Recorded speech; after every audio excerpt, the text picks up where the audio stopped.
గౌరవనీయులు మిత్రులు power star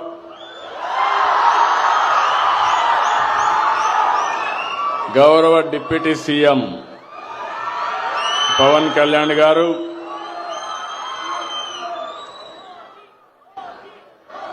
HRD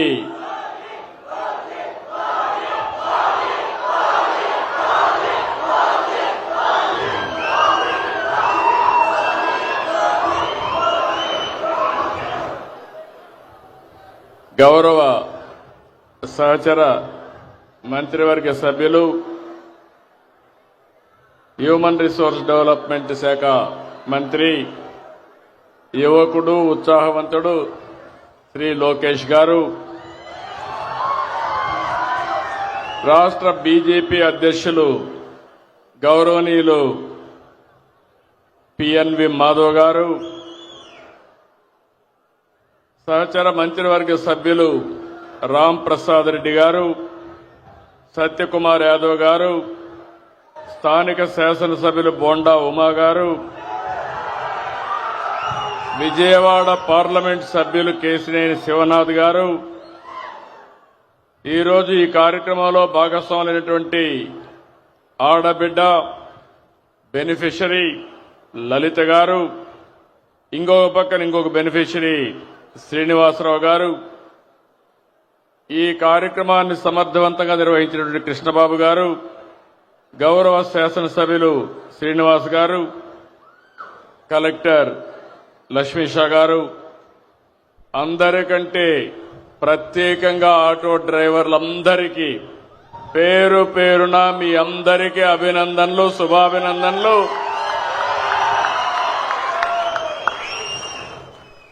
OG cinema చూశారు,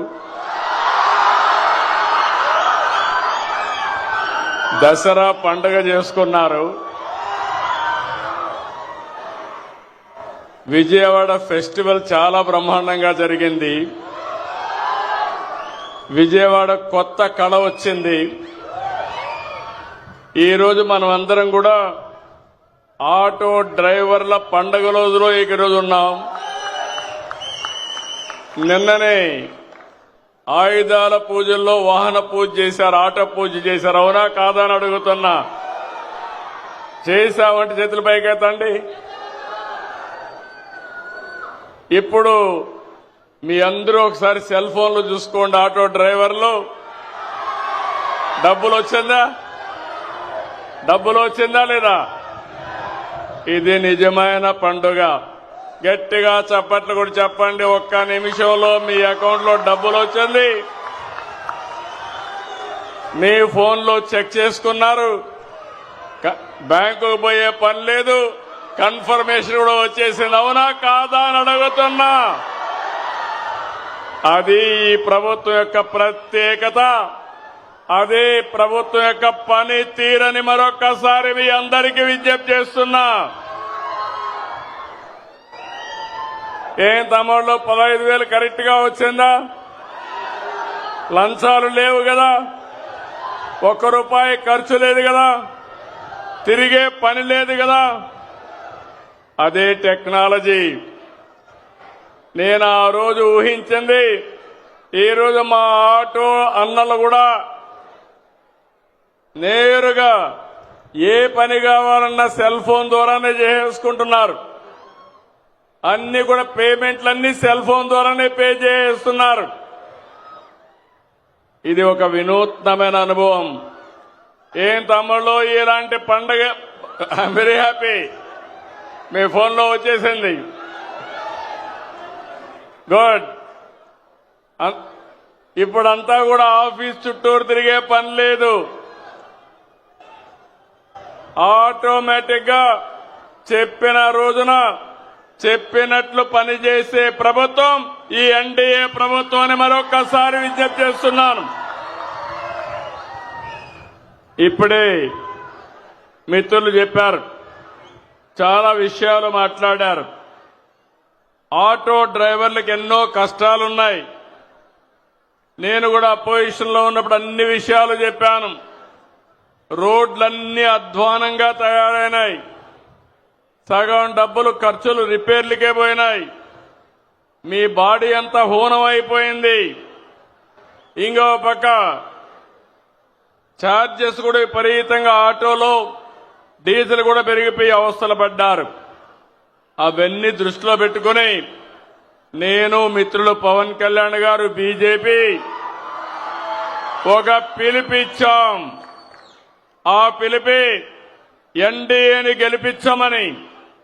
ఈ రోజు మీరు చూస్తే నేను ఎన్నో ఎన్నికలు చూశాను కానీ 2024 ఎన్నిక నా చరిత్రలో ఎప్పుడూ చూడని ఎన్నిక. 94% స్ట్రైక్ రేటు. రేపు రాబోయే రోజుల్లో మేము చేసే కార్యక్రమాల వల్ల దీనికంటే పెరగాలనా లేదా అని మిమ్మల్ని అడుగుతున్నా. 16 నెలలకు ముందు చూస్తే అగమ్య గోచరం, వ్యవస్థలన్నీ నిర్వీర్యం, ఆగిపోయిన అభివృద్ధి. అలాంటి పరిస్థితుల నుంచి 4వ ముఖ్యమంత్రి అయ్యాను కానీ నాకే అర్థం కాలేదు. చాలా రోజులు నాకు అర్థం కాకుండా రాత్రింబగుళ్ళు ఆలోచించాను. కానీ ఒకటే ఆలోచించాను, మేము చెప్పిన పని మీరు నిలబెట్టారు. ఈరోజు రాష్ట్రాన్ని కాపాడడానికి ఒక ఉద్యమ స్ఫూర్తితో వచ్చారు కాబట్టి అక్కడి నుంచి ఆలోచించి పని మొదలుపెట్టాం. 15 నెలలైంది, 16వ నెలకు వచ్చాం.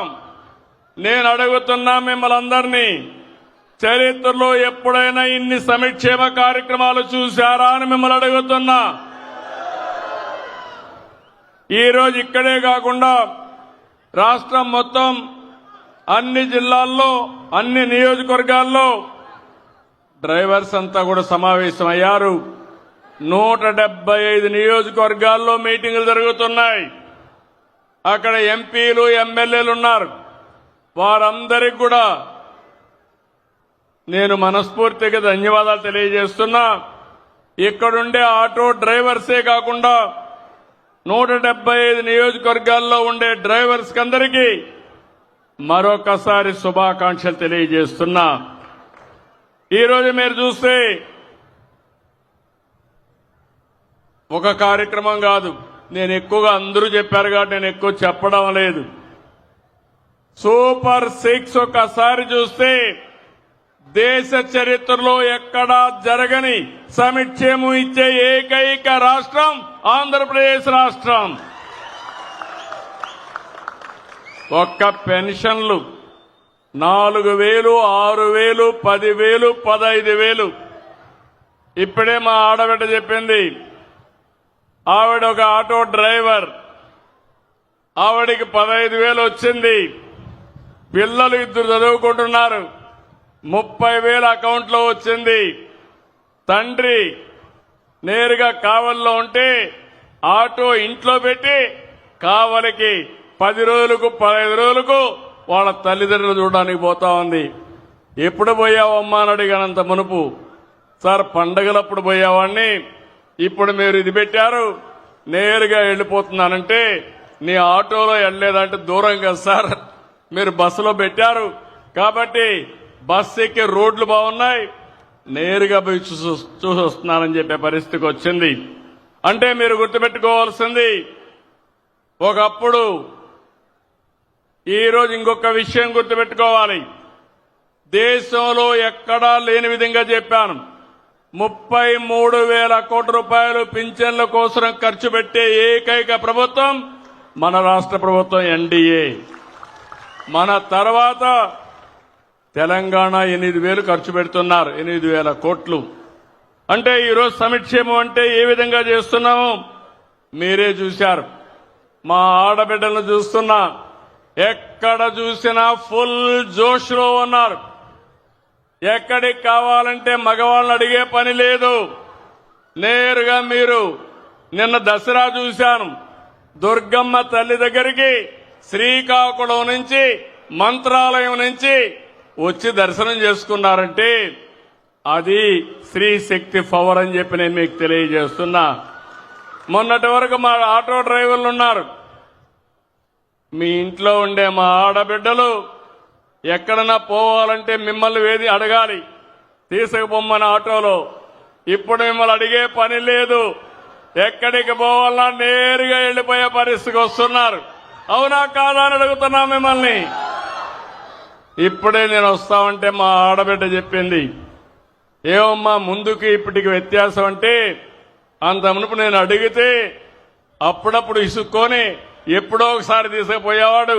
ఇప్పుడు నాకేం అవసరం లేదు, నేను ఎప్పుడు కావాలంటే అప్పుడు ఉచిత ప్రయాణ సౌకర్యం ఆర్టీసీ బస్సులో పోతానని మా ఆడబిడ్డ చెప్పిందంటే, అది ఈ ప్రభుత్వం మీకు ఇచ్చినటువంటి స్వేచ్ఛ అని మరొక్కసారి మీ అందరికీ విజ్ఞప్తి చేస్తున్నా. స్త్రీ శక్తి బంపర్ హిట్ అయింది, చాలా సంతోషం. మా ఆడబిడ్డలకి ఒకప్పుడు సిలిండర్లు ఉచితంగా ఇప్పించాం. ఇప్పుడు మళ్ళీ మీ అందరికీ చూస్తే 3 సిలిండర్లు ఉచితంగా ఇస్తున్నాం. ఇవన్నీ కూడా మీరు ఒక్కసారి గుర్తుపెట్టుకున్నప్పుడు, నేను ఒక్క సెక్షనే కాదు, ఈరోజు ఇక్కడుండే ఆర్టీసీ డ్రైవర్లలో 15,000 వేసాం. కేటగిరీ కూడా క్యాబ్ డ్రైవర్, ఆటో డ్రైవర్ గాని, ఇంకో పక్కన వివిధ రకాలైన వెహికల్స్ లో మీరు చూసినప్పుడు auto rickshaw, 3 wheeler passenger, motor cab, maxi cab, ఇలాంటి రవాణా సౌకర్యం ఉండేటన్నీ కూడా ఇచ్చాం. ఇందులో మీరు చూసినప్పుడు 2,90,669 మందికి ఆన్లైన్లో డబ్బులు పడ్డాయి. ఏ ఒక్కరికి రాకపోయినా మీరు రిపోర్ట్ చేయండి, మీకు నెంబర్ ఇచ్చాం. ప్రతి ఒక్కరికి డబ్బులు వేసే బాధ్యత మాదని మరొక్కసారి మీ అందరికీ హామీ ఇస్తున్నా.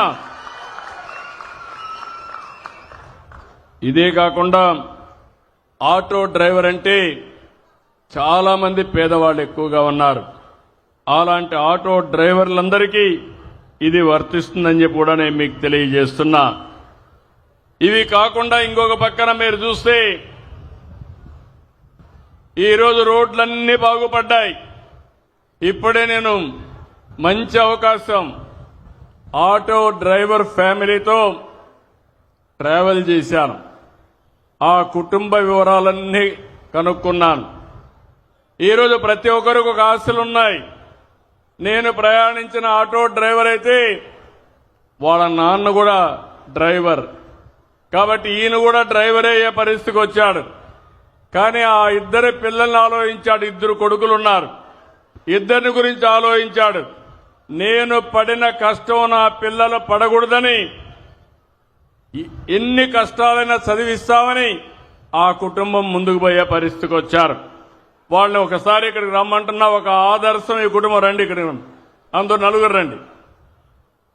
ఈ కుటుంబం ఒక ఆదర్శం. రండి, బైక్ రండి.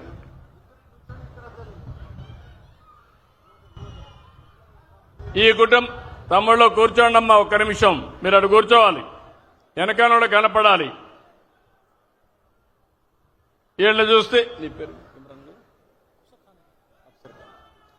అఫ్సర్ ఖాన్ చూస్తే ఈరోజు ఆయన భార్య ఆయన కష్టపడి 2 పిల్లల్ని బ్రహ్మాండంగా చదివిస్తున్నారు. ఒక పక్క పెద్ద కొడుకైతే మొన్ననే ఇంజనీరింగ్ చదువుతున్నాడు, ఎలక్ట్రికల్ ఇంజనీరింగ్ ఆయన చదువుకునే పరిస్థితికి వచ్చాడు. ఇంకో పక్క చిన్న బాబు అయితే ఇంటర్మీడియట్ చదువుతున్నాడు. 10th క్లాస్లో స్టేట్ లో 4వ ర్యాంక్ వచ్చిన అభ్యర్థి ఈ చిన్న బాబు.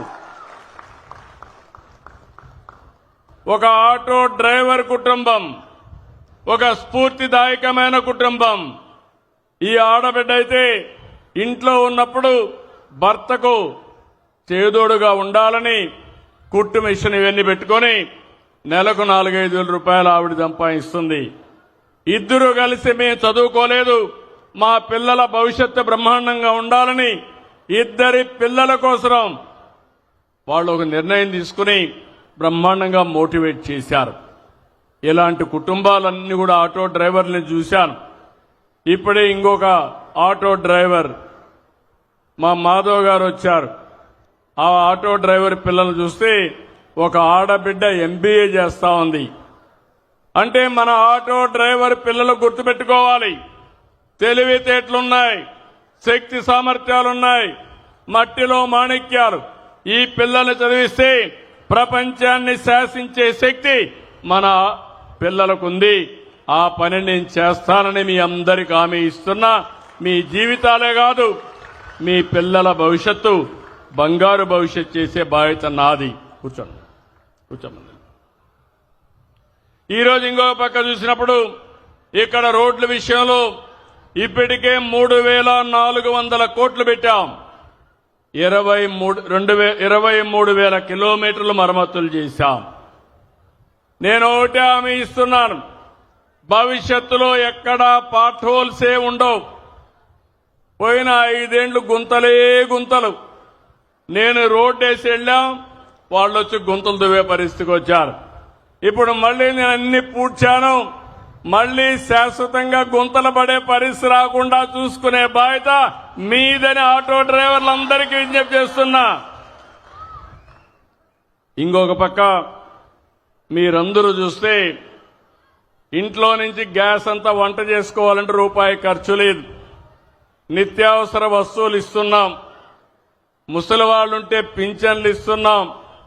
పిల్లలుంటే వాళ్ళు ఎంత హ్యాపీగా ఉన్నారంటే మా కూటమి నాయకులు ఎక్కడికి పోయినా పిల్లలు మాత్రం 2 వేళ్లు చూపిస్తూ మాకందరికీ అభినందనలు తెలియజేస్తున్నారు. ఏ పిల్లలను చూసినా దానికి కారణం పిల్లలు భారం కాదు. ఎంతమంది పిల్లలుంటే అంతమంది పిల్లలకు 15,000 రూపాయలు ఇచ్చే బాధ్యత మాది. ఇదొక పెద్ద సంపద మనందరికీ. పిల్లల్ని బాగా చూసుకుంటున్నారు. అక్కడి నుంచి స్కూలుకు పోతే సన్న బియ్యంతో బ్రహ్మాండమైన మధ్యాహ్న భోజనం పెడుతున్నాం. ఇంకో పక్క పుస్తకాలు కానీ అదే మాదిరిగా యూనిఫామ్ కానీ అవన్నీ ఇచ్చే పరిస్థితికి వచ్చాం. ఇలాంటివన్నీ మీరు చూసినప్పుడు పేదవాళ్ళకి ఎలాంటి ఇబ్బంది లేకుండా మీ జీవన ప్రమాణాలు పెంచడమే కాకుండా మీ పిల్లల భవిష్యత్తు బాగుండాలనే ఉద్దేశంతో ఇవన్నీ చేస్తున్నాం.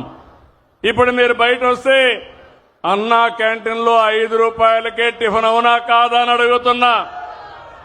అంత మునుపు మీ వల్ల మా ఆడబిడ్డలకు భారం. మీరు 6 గంటలకు పోవాలి, వాళ్ళు 4 గంటలకు లేయాలి. లేచి వంట చేసి మీకు ఒక ప్యాకెట్ ఇవ్వాలి, క్యారియర్ ఇవ్వాలి. ఇప్పుడు ఆ ఇబ్బంది లేదు. ఎక్కడ ఆకలేస్తే అక్కడ భోంచేసే ఏర్పాటు చేసింది ఈ ప్రభుత్వం అవునా కాదా అని మిమ్మల్ని అడుగుతున్నా. అలాంటి అన్నా క్యాంటీన్లు కూడా దెబ్బతీసే పరిస్థితికి వచ్చారు. ఈరోజు ఒకటి హామీ ఇస్తున్నా, 175 నియోజకవర్గాల్లో 175 అన్నా క్యాంటీన్లు ఉంటాయని చెప్పి నేను మీకు తెలియజేస్తున్నా. ఈరోజు మనందరం పోటీ ప్రపంచంలో ఉన్నాం, నాలెడ్జ్ ఎకానమీలో ఉన్నాం. పిల్లల్ని బాగా చదివించండి. అంతేకాదు ఈరోజు కొత్తగా మీరు చూస్తే ఇంటిపైనే కరెంటు ఉత్పత్తి చేసుకునే పరిస్థితికి వచ్చాం. విజయవాడలో చాలా సంతోషం, అన్ని వెహికల్స్ కూడా సిఎన్జికి మార్చారు. ఇది శుభ పరిణామం.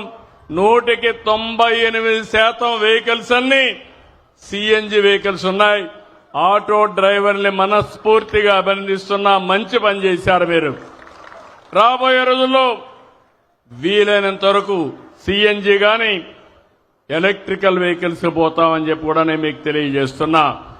ఈ కార్యక్రమాన్ని కూడా మనం ముందుకు తీసుకెళ్తాం. ఇది కాకుండా ఇంకో పక్కన మీరందరూ చూస్తే ఈ రాష్ట్రంలో అందరి ఆరోగ్యం కోసం ఇక్కడే మా ఆరోగ్య శాఖ మంత్రి ఉన్నాడు. యూనివర్సల్ హెల్త్ ఇన్సూరెన్స్ చేశాం. అది 2,50,000 రూపాయలకు అందరికీ చేశాం. పేదవాళ్ళందరికీ 25 లక్షల రూపాయలు ఖర్చు పెట్టి మీ ఆరోగ్యాన్ని కాపాడే బాధ్యత ఈ ప్రభుత్వాన్ని చెప్పి మరొక్కసారి హామీ ఇస్తున్నా. ఇలాంటి వినూత్నమైన కార్యక్రమాల్లో ఇంకో పక్క మీ అందరూ గుర్తుపెట్టుకోవాలి, ఎక్కడ కూడా మీకు వేధింపులు ఉండవు. అదే సమయంలో అటు ఇటు వెళ్ళిపోతా ఉంటే మీరు కూడా పోలేరు. మళ్ళీ ఆ విషయం కూడా గుర్తుపెట్టుకోవాలి. క్రమశిక్షణ అవసరం. అదే సమయంలో మీకోసం నేను ఒకటి హామీ ఇస్తున్నా. జీవోల ఏదైతే జరినామాల జీవో ఉందో దాన్ని రద్దు చేస్తాం. కానీ మీరు గుర్తుపెట్టుకోవాల్సింది, మీరు తిరుగుతా ఉంటే ఎక్కడికక్కడ సీసీటీవీ కెమెరాలు ఉంటాయి, రికార్డ్ అయిపోతాయి. మీరు అనవసరంగా కయాస్ క్రియేట్ చేస్తే దానివల్ల మీకు కూడా నష్టం. మిమ్మల్ని ఎడ్యుకేట్ చేస్తాం, రోడ్లు బాగేస్తాం, మీకోసం ఒక సంక్షేమ బోర్డు పెడతాం. నా ఒక్క చిన్న కోరిక, మీరు కూడా క్రమశిక్షణగా ఉండి 10 మందికి చెప్పి దానివల్ల టూరిజం అభివృద్ధి అవుతుంది, లా అండ్ ఆర్డర్ మెయింటైన్ అవుతుంది. మీ జీవితాలే కాకుండా ప్రయాణం చేసే వ్యక్తుల యొక్క ప్రయాణం కూడా సుజావుగా ఉంటుందని చెప్పి కూడా నేను మీకు తెలియజేస్తున్నా. అదే సమయంలో ఏవైతే ఆటో డ్రైవర్లందరికీ ఫేజ్డ్ మేనర్ మీ వెహికల్స్ అన్ని మార్చడానికి, ఈవీ వెహికల్స్ చేయడానికి కూడా ముందుకు పోతాం. ఫిట్నెస్ టెస్టులలో కానీ చాలా ట్రాన్స్పరెన్సీ చేస్తాం. చలానాల సిస్టమ్ సరళీకృతం చేస్తాం. బ్రేక్ లైసెన్స్ టెస్టింగ్ కేంద్రాల విస్తరణ, ఇవన్నీ కూడా చేపడతామని చెప్పి కూడా నేను మీకు తెలియజేస్తున్నా. ఇవన్నీ కూడా ఒకటే మీ అందరికి గుర్తుపెట్టుకోవాలి. ఈరోజు ఈ ప్రభుత్వం పేదల ప్రభుత్వం, మధ్యతరగతి ప్రభుత్వం. ఈరోజు టెక్నాలజీ ఏజ్లో ఉన్నాం. నేను వస్తా ఉంటే మా ఆడబిడ్డని అడిగాను, డ్రైవర్ని అడిగాను. అడిగితే ఒకటే మాట అన్నాడు, సార్ టెక్నాలజీని నేను కూడా ఉపయోగించుకుంటున్నా. ఒకప్పుడు నేను ఏదైనా కట్టాలంటే బ్యాంకు పోయేవాడిని, ఇప్పుడు బ్యాంకు కూడా పోయే పని లేదు. నా సెల్ ఫోన్ ద్వారానే అన్ని కూడా కరెంటు ఛార్జీ కానీ అన్ని కట్టేస్తున్నాననే పరిస్థితికి వచ్చాడు. దేశంలోనే మొట్టమొదటిసారిగా వాట్సాప్ గవర్నెన్స్ పెట్టి 750 సేవలు నేరుగా మీకు అందించిన ఏకైక ప్రభుత్వం ఎన్డీఏ ప్రభుత్వం. టెక్నాలజీని పర్ఫెక్ట్ గా ఉపయోగిస్తున్నాం. పేదవాళ్ల కోసం ఉపయోగిస్తున్నాం, ప్రజల కోసం ఉపయోగిస్తున్నాం, సంపద సృష్టించడానికి ఉపయోగిస్తున్నాం. నేను ఆ రోజు ఒక మాట చెప్పాను. ఆ రోజు నేను చెప్పింది, మీ అందరూ కూడా సహకరించండి, మళ్లీ రాష్ట్రంలో అభివృద్ధి ప్రారంభిస్తాం. ఇంకో పక్క సంక్షేమ కార్యక్రమాలు ఇస్తాం, సుపరిపాలన తెస్తాం, రాష్ట్రాన్ని పునర్నిర్మాణం చేస్తామని ఆ రోజు చెప్పాను. అదే మాదిరిగా 15 నెలల్లో మీరు చూస్తే ఈ అన్ని కార్యక్రమాలు చేసే పరిస్థితికి వచ్చాం. నేను అడుగుతున్నా, 15 నెలల కంటే ఇప్పుడు మెరుగైన పాలన ఉందా లేదా? తమ్ముళ్ళు మీరే చెప్పండి. సంక్షేమ కార్యక్రమాలు అర్హులకు అందుతున్నాయా లేదా? మీరే చెప్పండి. అభివృద్ధి బాగుందా లేదా అని మిమ్మల్ని అడుగుతున్నా. ఈరోజు కేంద్రం కూడా మీరు చూస్తే జీఎస్టీ తీసుకొచ్చారు. జీఎస్టీ ద్వారా సూపర్ సేవింగ్స్, దసరా, దీపావళి, ఇంకో పక్క సూపర్ 6, ఇప్పుడు ఇంకో పక్క సూపర్ జీఎస్టీ. ఈ జీఎస్టీ వల్ల మీరు కొనే వస్తువుల రేట్లు బాగా తగ్గిపోతున్నాయి. మీకు కూడా వెసులుబాటు వస్తా ఉంది, కొనుగోలు శక్తి పెరుగుతా ఉంది. పేదవాడు అవసరమైతే ఎలక్ట్రానిక్స్ కొనుక్కోవాలంటే, ఫ్రిడ్జ్ కొనుక్కోవాలన్నా, ఏసీ కొనుక్కోవాలన్నా, ఫ్యాన్ కొనుక్కోవాలన్నా, నిత్యావసర వస్తువులు అందుబాటులో ఉండాలన్నా ఈ సూపర్ 6 సూపర్ జీఎస్టీ బ్రహ్మాండంగా పనిచేస్తుందని చెప్పి కూడా నేను మీకు తెలియజేస్తున్నా. ఇలాంటి వినూత్నమైన కార్యక్రమాలు వచ్చినప్పుడు నిన్న మొన్న నేను చూశాను. వైబ్రెంట్ విజయవాడ చాలా బాగా చేశారు. 11 రోజులు శబాష్ విజయవాడ, వండర్ఫుల్ వర్క్ చేశారు విజయవాడ వాసులందరూ కూడా. మామూలుగా కాదు, నేను ఎప్పుడు చూశాను కానీ 7 రోజుల్లో 240 ఈవెంట్లు పెట్టి పుర ప్రముఖులందరూ కలిసి, ప్రభుత్వం కలిసి, ప్రజాప్రతినిధులు కలిసి ఒక బ్రహ్మాండమైన వాతావరణాన్ని క్రియేట్ చేశారు. ఒకప్పుడు దసరా అంటే బెంగాల్, దసరా అంటే మైసూర్, ఇప్పుడు దసరా అంటే విజయవాడ. అవునా కాదా? కొత్త చరిత్ర. అందుకే మళ్ళీ మీ అందరికీ దీపావళి కూడా శుభాకాంక్షలు తెలియజేస్తున్నా. అయితే ఈ సందర్భంగా ఒక విషయం మీకు చెప్తున్నాను. పండుగలు మన భారతీయ సంస్కృతిలో భాగం. ముఖ్యంగా మన తెలుగువారు కూడా అత్యంత భక్తితో, నిష్ఠతో, శ్రద్ధతో జరుపుకుంటాం. ఈరోజు మీరు చూస్తే కృష్ణమ్మ ఎంత బ్రహ్మాండంగా పారుతా ఉందంటే, ఆ కృష్ణమ్మ వారధికి సాయంత్రం ఒక్కసారి పోయి చూస్తే కన్నుల పండుగగా ఉంటుంది, ఆహ్లాదాన్ని ఇస్తుంది. ఆ కృష్ణమ్మ తల్లి ఈ విజయవాడని టచ్ చేసి సముద్రంలోకి పోవడం మన అదృష్టం అని చెప్పి నేను మీకు తెలియజేస్తున్నా. ఇంకో పక్క దుర్గమ్మ తల్లి ఇక్కడే ఉంది. దుష్టుల్ని శిక్షించి మంచి వాళ్ళని రక్షించడానికి. నేను అడుగుతున్నా మీ అందరికీ, మనం కూడా ఒకటి గుర్తుపెట్టుకోవాలి. ఈ రోజు మీరు చూస్తే మనం చేసుకునే పండుగలు ఎందుకు చేసుకుంటాం గుర్తు చేసుకోండి. దసరా అంటే ఎందుకు చేసుకుంటాం గుర్తుందా తమ్ముళ్ళని అడుగుతున్నా. ఏంటి?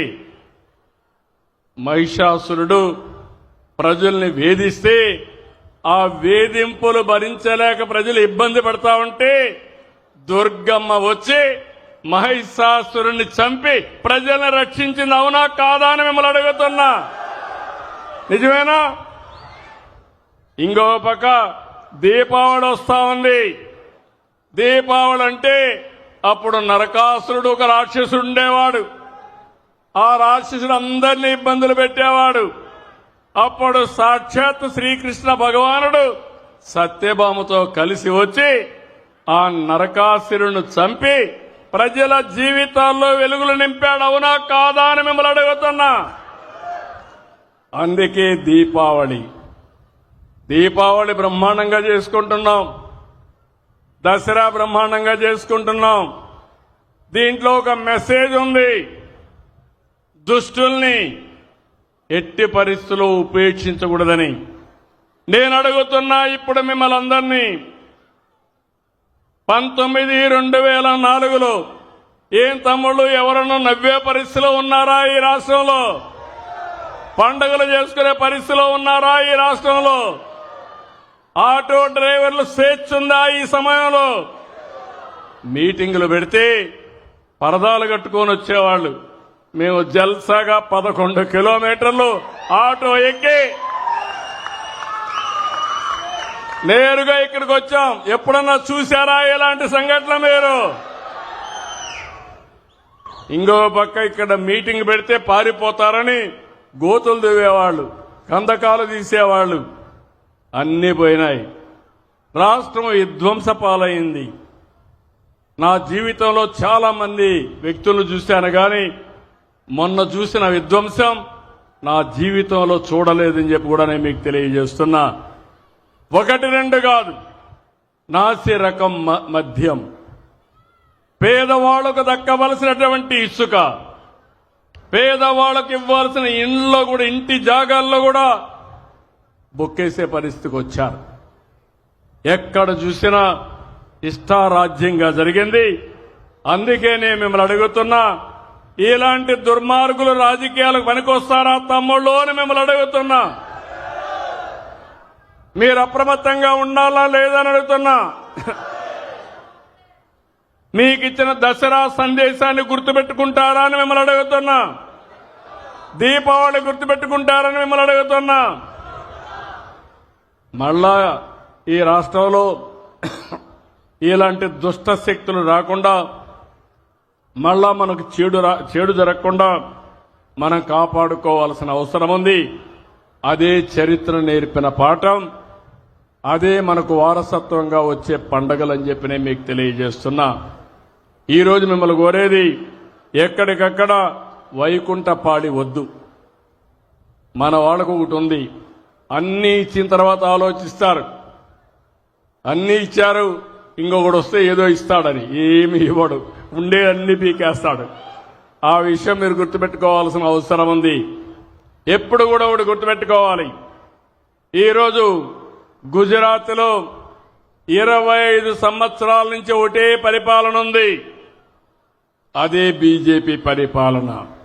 అందుకే బీజేపీ గుజరాత్ చూస్తే అన్ని రంగాలలో నెంబర్ 1 గా ఉందంటే దానికి కారణం సుస్థిరమైన పాలన, 25 ఏళ్లు కంటిన్యూగా ఉండే పాలన అని చెప్పి నేను మీకు తెలియజేస్తున్నా. ఇలాంటి ఎగ్జాంపుల్ చూసినప్పుడు నరేంద్ర మోడీ గారు కేంద్రంలో 3వ సారి గెలిచాడు. ఈరోజు మనం కూడా గుర్తుపెట్టుకోవాల్సింది డబల్ ఇంజన్ సర్కార్. మీ అందరికీ ఎక్కడ లేని బెనిఫిట్ వస్తున్నాయి. ఈ కష్టకాలంలో కేంద్రంలో బీజేపీ ఎన్డీఏ ఉంది కాబట్టి, రాష్ట్రంలో ఎన్డీఏ ఉంది కాబట్టి, ఇక్కడ నేను గాని పవన్ కళ్యాణ్ గారు గాని బీజేపీ గాని సమర్థవంతంగా పనిచేస్తున్నాం కాబట్టి కష్టాలు తీరాయి, మంచి భవిష్యత్తు వచ్చే పరిస్థితి వచ్చింది. ఇది గుర్తుపెట్టుకోమని మిమ్మల్ని కోరుకుంటూ మరొక్కసారి ఆటో డ్రైవర్లకు అందరికీ హామీ ఇస్తున్నా. ఈరోజు ఇంకొక పక్కన మీరు చూస్తే ఊబర్ ఉంది, ర్యాపిడో ఉంది. మీకు నష్టం జరిగేది సరైన సమయంలో అవి మనం తీసేయలేం. కానీ ఈ డ్రైవర్లందరికీ ఒకటే హామీ ఇస్తున్నా, ఈ 2,90,000 మందికి నేను మీ అందరికీ అవసరం ఒక యాప్ తయారు చేస్తాం, మీకు నేరుగా బుకింగ్లు వచ్చేట్టుగా చేస్తాం. 3వ యాప్ మీకు వస్తుంది.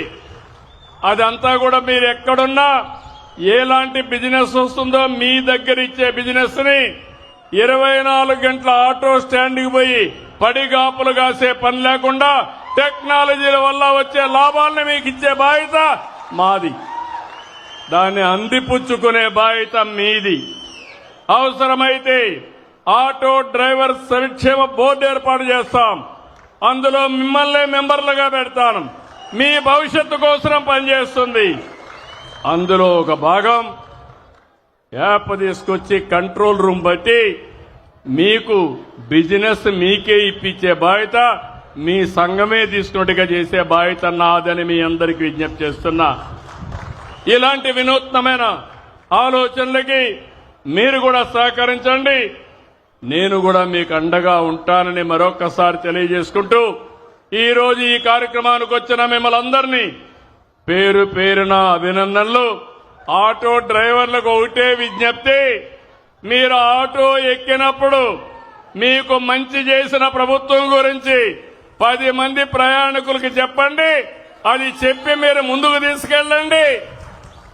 మీ భవిష్యత్తు బంగారు భవిష్యత్తు చేసే బాధ్యత, మీ పిల్లల భవిష్యత్తు బంగారు భవిష్యత్తు చేసే బాధ్యత, ఇండ్లు లేని ప్రతి ఒక్కరికి ఇండ్లు కట్టించే బాధ్యత మాదని మీ అందరికీ హామీ ఇస్తూ సెలవు తీసుకుంటున్నా. మళ్ళీ ఒకసారి విజ్ఞప్తి చేస్తున్నా, హ్యాపీ దీపావళి. పండగలే పండగల భవిష్యత్తులో ప్రతి ఒక్కటి పండగే. మీరు ఆనందంగా ఉండడం మాకు కావాల్సింది. మీకు ఎలాంటి ఇబ్బందులు లేనటువంటి సుపరిపాలనకు మేము నాంది పలుకుతామని చెప్పి తెలియజేసుకుంటూ అందరికీ నమస్కారాలు. జై హింద్. గౌరవ రాష్ట్ర ముఖ్యమంత్రి వర్యులు నారా చంద్రబాబు నాయుడు గారికి హృదయపూర్వక ధన్యవాదాలు.